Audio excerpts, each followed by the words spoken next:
د زلزلې حالت ته مختلف نظرونه دي. څوک وایي زلزله د یو حالت نه رامنځته شوه، څوک وایي د بل حالت نه رامنځته شول. تاسو خو د سیمې خلک په دې باندې لږ معمولي به د رڼا واچوي چې زلزله څنګه څه وخت رامنځته شول او مرګ ژوبله څومره شوې ده. دا د شپې 8 منټه کم 2 بجې ټیم و چې دا زلزله وشوله.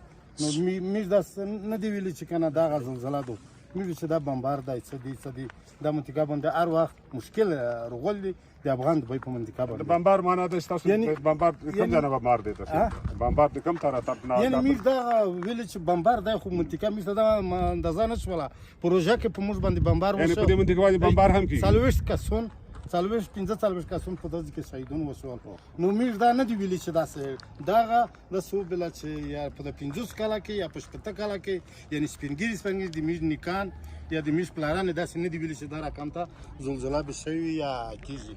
نو دا هیڅ د موږ دا غانو بیا بدم را مثلا په عمر باندې تا ته یاد نشي دا زلزله شوي یعنی د اویا کسو اویا کول یو کاس یو نه مو دا ته پوسو کو چې یا دا حل وي چې د مخکې دا شوي دي تاسو به زلزله وا کنه چې دا می د مونږه مخکې شپته کوله چې دا شامل بیان دی دلای لکه دا زلزله چې وشوله دا ډېر په شغه سره و. مولانا صاحب دوستان تاسو معلومه ده چې د سیمه زلزلې په یو کالونو کې دومره نه ځپل، نو لهدا دا پیښه چې کومه ده نړیواله ده. موږ د نړیوالو پروژو نه یا په اصطلاح د افغاني خیریه بنسټونو نه هیله کوو چې د سیمې ته راشي د خلکو سره هغه عاجلې مرستې ورسره شوي دي. خو البته چې کوم شی توکي اړتیا لري د خلکو سره هغه نه ده شوی او نږدې په یو کالونو کې دغه زلزله په دغه ترتیب باندې نه ده شوې. دا صاحب وایي چې په یو کالونو کې داسې زلزله نه ده شوې. دا اوس چې کومه پیښه رامنځته شوې ده. بالکل دا د خدای د اسلامي امارت سره شو کې موږ سره هغه وکړې او مرسته سره کې لګیا دو نه راکې خدای دې وکړي چې نه رارسېږي کو ان شاء الله دا کوشش به تاسو چارواکي راغلي و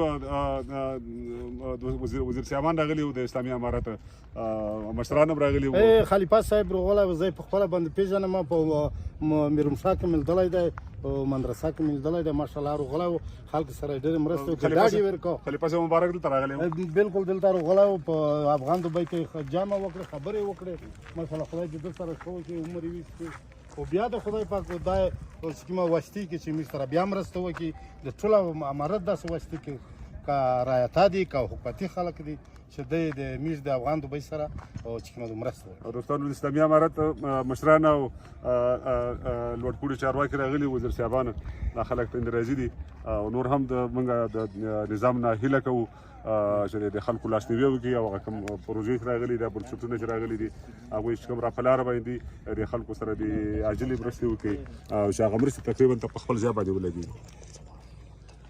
او بل غزه د غانا اسلامي امارت کې خلیفہ صاحب دنه دا غوښتنه دوی تاسو د خلیفہ صاحب څه غوښتنه ده؟ زه خلیفہ صاحب نو دا غوښتنه دوی چې د داس میز نه کسي چې دا وزیر دی یا داسې خلک دي د داس وخت چې لکه میز خپل متربرین عزیزون په دانه مونږ د میز د وکسي او داس بل بدیانه چې مرسته غوړي داس ته غوړي د میز د پوره لکه خپل ترزی ته ورته او داته چې غوړي داس د میز ته غوړي. د فکر کوم چې خلیفہ صاحب ملي سړی دی لر پښتون او د بار پښتون ډېره ښه خبره دی وکړله. تاسو خلیفہ صاحب باندې دغه غوښتنه ده خلیفہ صاحب مبارک نه چې او نه ګوري په دغه میزي اجازه میزي داس نه بلی چې دای پردای سړی دی ویل چې دا می سره ډېر وخت تر سوی دی او ماشاءالله زه پیژنم نږدې نه پیژنم دا ښکلی سړی تاسو وایي خلیفہ صاحب عمر ویست کی معنا دا چې خلیفہ صاحب د لر پښتون او د بر پښتون دا غاده دا می شریک سړی دی دا نه دای دې داس نه کوي چې زه د افغانای دا غدي دا داس نه کوي. ډېر مننه خوشاله اوسئ قدرمن دوستانو ډېر مننه خوشاله اوسئ.